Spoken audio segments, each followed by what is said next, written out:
कहानी शुरू होती है एक शांत लेक के किनारे, जहाँ एलेक नाम का एक यंग लड़का अपनी मछली पकड़ने वाली रॉड लेकर बैठा है। तभी एल्डर्स नाम का एक अजीब मैजिशियन उससे पूछता है कि क्या वह मैजिक सीखना चाहेगा। उनकी ट्रेनिंग शुरू हो जाती है। पहले स्पेल के लिए एल्डर्स एक टारगेट टांगता है और एलेक को कंसंट्रेट करने को कहता है।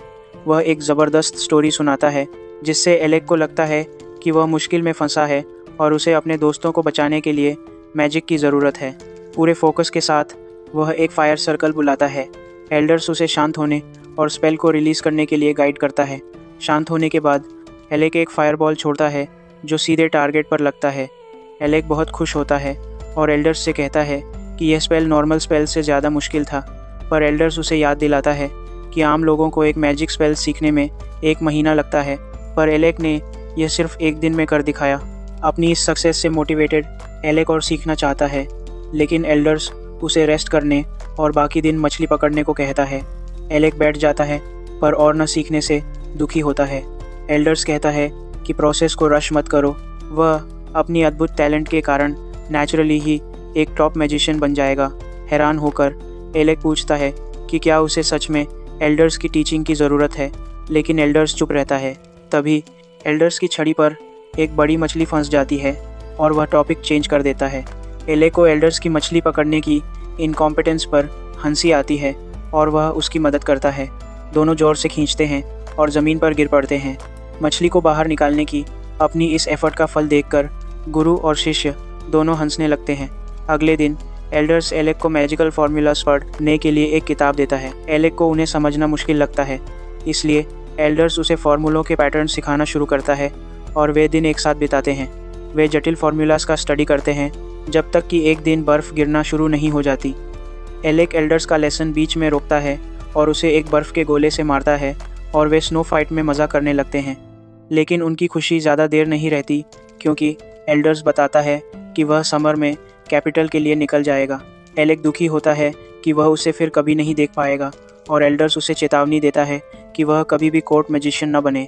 कंफ्यूज्ड होकर एलेक पूछता है कि उसने उसे मैजिक क्यों सिखाया, तो एल्डर्स बताता है कि वह एलेक की स्वर्गीय माँ का एहसान चुका रहा था। अपने आखिरी शब्द कहने के बाद एल्डर्स पलटता है और एलेक को छोड़कर चला जाता है। कई साल बाद एलेक रॉयल मैजिक अकेडमी में पढ़ रहा है।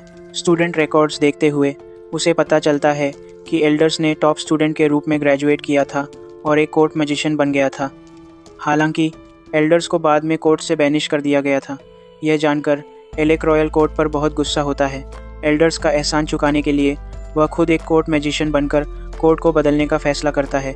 कुछ समय बाद एलेक क्राउन प्रिंस रेगुलस की पार्टी में एक कोर्ट मैजिशियन के रूप में काम कर रहा है। एक भयंकर बैटल के बाद प्रिंस पलटता है और उसे निकाल देता है। शॉक में एलेक पूछता है कि वह उसे क्यों निकाल रहा है और रेगुलस उससे उसके जॉब ड्यूटीज़ बताने को कहता है। एलेक कहता है कि उसका काम प्रिंस की मैजिक में मदद करना है, तो रेगुलस उसे याद दिलाता है कि वह पिछली लड़ाई में इस काम में फेल हो गया था।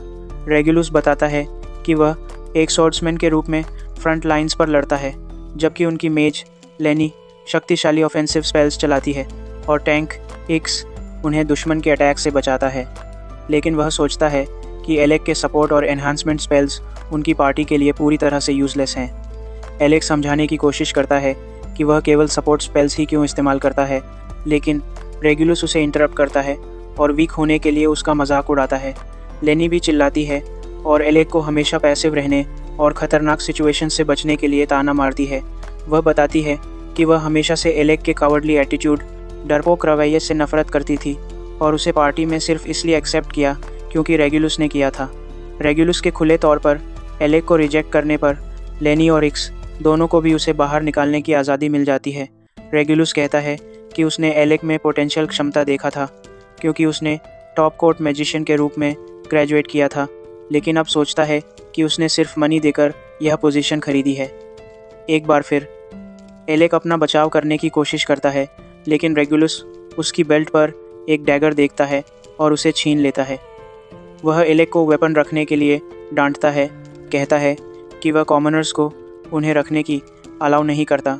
एलेक कहता है कि वह केवल संभावित खतरों के लिए प्रिपेयरिंग कर रहा था, लेकिन रेगुलस गुस्से में उसका कॉलर पकड़ लेता है। वह सोचता है कि कॉमनर्स बेवकूफ़ों का एक झुंड हैं जो बेसिक ऑर्डर्स को सुन नहीं सकते, और एलेक चुप हो जाता है। रेगुलस एलेक का मैजिशियंस रोब जोर से उतार देता है, कहता है कि वह कोर्ट मैजिशियन की पोजीशन के लायक नहीं है। प्रिंस के कठोर शब्द एलेक को शांत पैनिक में डाल देते हैं और उसकी पार्टी वाइफ उसे पीछे छोड़कर डंजन की ओर बढ़ जाती है। उसके बाद एलेक डंजन का स्टडी करने के लिए घर लौटता है, यह जानते हुए कि प्रिंस में लेवल 30 पर मजबूत मॉन्स्टर्स का सामना करने की मैजिक स्ट्रेंथ नहीं है। एलेक उसकी रक्षा के लिए एक्स्ट्रा प्रिकॉशंस लेता है। वह कैपिटल के लिए निकलता है और रॉयल गार्ड से उसे अंदर जाने देने के लिए कहता है, लेकिन वे मना कर देते हैं।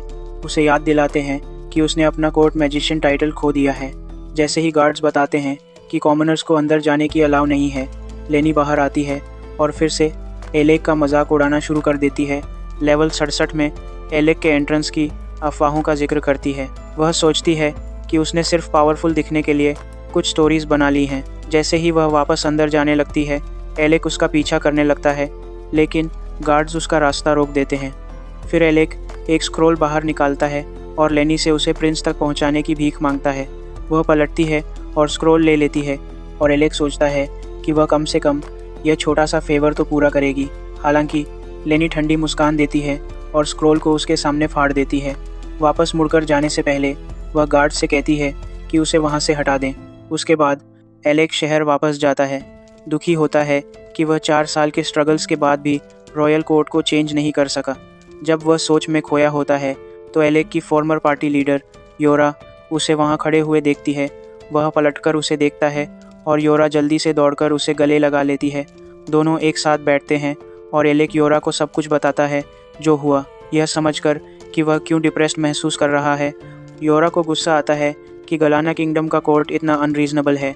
जैसे ही वह कॉमन, अरेस और नोबल्स को अलग करने के उनके ऑब्सेशन के बारे में शिकायत करती है, एलेक को चिंता होती है कि कोई सुन न ले। हालांकि योरा बताती है कि वे अकेले हैं। इससे पहले कि उसे एलेक का दुख याद आता है, वह उसे बताती है कि वह ठीक हो जाएगा और वह खुश होती है कि उसे प्रिंस की पार्टी से निकाल दिया गया। यह सुनकर एलेक कंफ्यूज हो जाता है, तो योरा उसे याद दिलाती है कि उसने सालों पहले उसे अपनी पार्टी में वापस रिक्रूट करने का प्रॉमिस किया था। कहती है कि वह उसे रिक्रूट करने के लिए ही कैपिटल आई थी। योरा उठती है और एलेक से पूछती है कि क्या वह उसकी पार्टी में ज्वाइन होना चाहता है। जैसे ही वह शॉक में देखता है, योरा उससे फिर से पूछती है। वह कहती है कि उसे उसकी पावर की ज़रूरत है। एलेक इमोशंस से भर जाता है और उसे याद दिलाता है कि कोर्ट ने उसे यूजलेस होने के लिए बैन कर दिया था। हालांकि वह बस हंसती है और कहती है कि इससे कोई फ़र्क नहीं पड़ता। वह एलेक से कहती है कि उसकी पूरी पार्टी उसका वापस आने का वेट कर रही थी।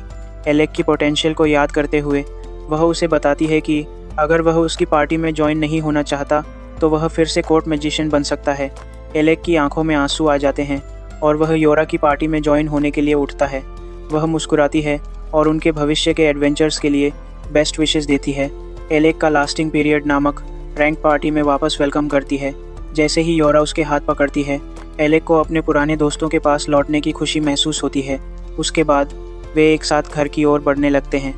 अपनी कैरेज में सोते हुए एलेक को एल्डर्स की चेतावनी याद आती है कि वह कभी भी कोर्ट मैजिशियन न बने। जैसे ही वह सपने से जागता है, योरा उसे बताती है कि उनके होम टाउन फिजल से अभी भी कुछ डिस्टेंस है। एलेक सिर हिलाता है लेकिन जागता रहता है, जिससे योरा चिंतित होती है। एलेक बताता है कि उसकी सिचुएशन ठीक वैसी ही हुई जैसी एल्डर्स ने उसे चेतावनी दी थी, इससे पहले कि वह फिर से सोचने लगता है। इस बीच रॉयल कैपिटल में प्रिंस रेगुलस को पता चलता है कि एलेक उनके किंगडम को छोड़कर चला गया है। जब लेनी उसे बताती है कि एलेक एक एडवेंचरर बन गया है, रेगुलस एलेक का मजाक उड़ाता है कि वह मैजिक एकेडमी का सबसे बड़ा जीनियस होने का दावा करता था, क्योंकि वह सोचता है कि एलेक भागने वाला एक कावर्ड है। लेनी उसे अपने नए पार्टी मेंबर का सेलिब्रेशन करने के लिए एक ड्रिंक देती है। वह सोचती है कि नया मेंबर एक महान एडिशन है, क्योंकि वह एक नोबल ड्यूक फॉर्न्यूसिस फैमिली से एक ब्रिलियंट टैलेंट है। रेगुलस ड्रिंक एक्सेप्ट करता है और एक घूंट लेता है, जबकि लेनी उसे गेज करती है और ऐसा एक्ट करती है जैसे वे अपनी स्ट्रेंथ से पूरे डंजन को जीत लेंगे, जबकि ड्रंक प्रिंस एरोगेंटली हंसता है। एलेक और योरा आखिरकार अपने होम टाउन फिजल वापस लौटते हैं। एलेक इतने सारे एडवेंचरर्स से घिरा हुआ खुश महसूस करता है और योरा उसे बताती है कि वे शहर के पश्चिम में एक डंजन की खोज करेंगे। बाहर निकलने से पहले योरा को एडवेंचरर्स गिल्ड में एलेक का रजिस्टर करवाना याद आता है। जब वे एडवेंचरर्स गिल्ड में एंटर करते हैं तो रिसेप्शनिस्ट उन्हें बताती है कि लेवल 30 से गहरे डंजन्स की खोज के लिए उन्हें एक स्पेशल लाइसेंस की ज़रूरत है। वह यह भी बताती है कि लाइसेंस केवल उन्हीं एडवेंचरर्स को मिल सकता है जो 2 साल से रजिस्टर्ड हैं। योरा अपसेट हो जाती है और रिसेप्शनिस्ट से पूछती है कि उसके पार्टी मेंबर क्रा ने उनके लिए पास क्यों नहीं लिया। रिसेप्शनिस्ट बताती है कि कैसे क्रा ने गिल्ड को थ्रेटन किया था कि वह बस पास दे दे, जिससे योरा पूरी तरह से एम्बेरस्ड हो जाती है। उसके बाद योरा एलेक के साथ खाने के लिए बैठती है, इस बात से अपसेट कि काशा ने अपना काम खराब कर दिया। वह अपने सैंडविच का एक टुकड़ा लेती है, शिकायत करती है कि वे डंजन की 52 फ्लोर में एंटर करने के लिए 2 और साल वेट नहीं कर सकते। हालांकि योरा अपना खाना खत्म करने के बाद खुश हो जाती है और टेम्परेरीली इजी एरियाज़ की खोज करने का फैसला करती है। एलेक सरप्राइज्ड महसूस करता है, लेकिन वह बताती है कि यह उनके सीरियस एडवेंचर्स के लिए एक अच्छा वार्म अप होगा। खुश होकर योरा उठती है और एलेक से कहती है कि वह सिटी ऑफ डंजन्स में उसके साथ अपने टाइम एंजॉय करे। लंच के बाद वे एक डंजन की ओर बढ़ते हैं जहां मॉन्स्टर बग्स का एक झुंड उन्हें घेर लेता है। योरा एलेक पर कुछ डिफेंसिव मैजिक करती है जो आगे दौड़ता है और बग्स को काट गिराता है। योरा अपनी टीम वर्क से खुश होती है, लेकिन बताती है कि यह स्टार्टर डंजन अजीब तरह से क्लियर करने में मुश्किल है। जैसे ही बग्स बढ़ने लगते हैं, एलेक ध्यान देता है कि डंजन की गहरी लेवल्स में कोई एक्सीडेंट ज़रूर हुआ होगा। योरा खुद पर एक डिफेंसिव स्पेल डालती है और आगे बढ़ती है, लेकिन एलेक उसे बताता है कि यह सेफ नहीं है। कॉन्फिडेंट महसूस करते हुए वह आगे बढ़ती रहती है, कहती है कि एलेक ने अपना पुराना करेज खो दिया है। योरा उसे याद दिलाती है कि वह किसी भी मॉन्स्टर से कभी पीछे नहीं हटता था और उसे उसके जजमेंट पर ट्रस्ट करने को कहती है। मॉन्स्टर्स को इकट्ठा होते हुए और योरा की शील्ड पर बम्बार्ड करते हुए देखकर एलेक फंसा हुआ महसूस करता है, लेकिन उसे याद आता है कि वह अब स्पॉइल्ड प्रिंस की मदद करने वाला कोर्ट मैजिशियन नहीं है। अपने दोस्त की मदद करने के लिए फ्री महसूस करते हुए एलेक कॉन्सेंट्रेट करता है और अपनी मैजिक इकट्ठा करता है। योरा उसका फोकस देखती है और एलेक एक शक्तिशाली फायर स्पेल छोड़ता है जो सभी बग्स को जलाकर राख कर देता है। योरा खुश होती है कि उसके दोस्त की पुरानी स्पिरिट वापस आ गई है, लेकिन एलेक उसके पीछे कुछ और बग्स को निकालने के लिए कूदता है। फिर जैसे ही एक पूरा झुंड उन दोनों को घेरना शुरू कर देता है, योरा एक बड़ी शील्ड डालती है, जबकि एलेक एक बड़े स्पेल को चार्ज करता है। बग्स उनके चारों ओर हेल्पलेसली बज़ करते हैं, क्योंकि एलेक एक विशाल मैजिक सर्कल बुलाता है, एक विनाशकारी थंडरबोल्ट स्पेल छोड़ता है जो उन सभी को मिटा देता है। लड़ाई खत्म होने पर रिलीव्ड एलेक आ भरता है और योरा उसे कॉन्ग्रेचुलेट करती है। अचानक ज़मीन से एक विशाल वर्म मॉन्स्टर बाहर निकलता है और योरा को पकड़ लेता है। रिलैक्स करने का समय नहीं है। एलेक को एहसास होता है कि वर्म ही वह वजह होगी जिससे बग्स इतने पैनिक थे। योरा मॉन्स्टर के दांतों से लटकी हुई है। एलेक उसे याद दिलाता है कि उसके पास एकेडमी में सबसे मजबूत सपोर्ट मैजिक है। वह मुस्कुराती है, याद करती है कि उसके पास मदद के लिए सबसे शक्तिशाली ऑफेंसिव स्पेल्स हैं। योरा के सपोर्ट के साथ एलेक एक जलते हुए ड्रैगन को बुलाता है जो उसकी वांट के ऊपर कुंडली मारता है। वह ब्लेजिंग टॉर्नेडो नामक एक स्पेल चैंट करता है और इसे वर्म की ओर लॉन्च करता है। ड्रैगन तुरंत वर्म को निगल जाता है और उसके पूरे शरीर को जलाकर राख कर देता है। योरा को उसके डिफेंसिव बबल में सेफ छोड़ देता है। ज़मीन पर उतरने के बाद योरा एलेक की ओर दौड़ती है जो उसकी एबिलिटीज़ की प्रेज़ करता है। योरा उसे बताती है कि वह वर्ल्ड का सबसे मजबूत मैजिशियन है और एलेक शर्मीले ढंग से उसकी प्रेज़ एक्सेप्ट करता है। वह सोचती है कि एलेक बिल्कुल पुराने समय जैसा एक्ट कर रहा है। जैसे ही उसे अपनी पार्टी की पिछली बैटल्स में से एक याद आती है। कुछ समय बाद योरा की पार्टी एक हाइड्रा से लड़ रही है। नाइट उस पर अटैक करने की कोशिश करता है, लेकिन उसका स्पीयर हार्मलेसली मॉन्स्टर की खाल से उछल जाता है। नाइट को भागने में मदद करने के लिए पार्टी का आर्चर हाइड्रा का ध्यान भटकाता है, लेकिन नाइट गुस्सा हो जाता है कि उसने उसे इंटरप्ट कर दिया है। जैसे ही वे बहस करते हैं, हाइड्रा उन पर एक विशाल फायरबॉल थूकता है। योरा उसे एक आइस वॉल से ब्लॉक करती है, लेकिन मॉन्स्टर का दूसरा सिर एक लाइटनिंग स्पेल छोड़ता है। वह लाइटनिंग को एक अर्थ शील्ड से ब्लॉक करती है, लेकिन सभी एलिमेंट्स से निपटने से एग्जॉस्टेड महसूस करती है। जैसे ही सिचुएशन होपलेस लगती है, एलेक पीछे से सभी को बुलाता है। पार्टी आखिरकार रिलीव महसूस करती है क्योंकि वह सभी 5 एलिमेंट्स को एक अर्थ शैटरिंग स्पेल में मिला देता है जो शक्तिशाली हाइड्रा को चीर देता है। अपने पुराने दोस्त को वापस पाकर खुश पार्टी एलेक का स्वागत करने के लिए दौड़ती है। लेवल 68 को क्लियर करने के बाद एक रिकॉर्ड बनाने के बाद वे और भी गहरे वेंचर करने और लास्टिंग पीरियड के रूप में एक साथ हिस्ट्री बनाने के लिए एक्साइटेड महसूस करते हैं। यह था एपिसोड 1। तो यह न्यू एनीमे कैसा लगा कमेंट और नेक्स्ट पार्ट को मिस न करने के लिए सब्सक्राइब करें।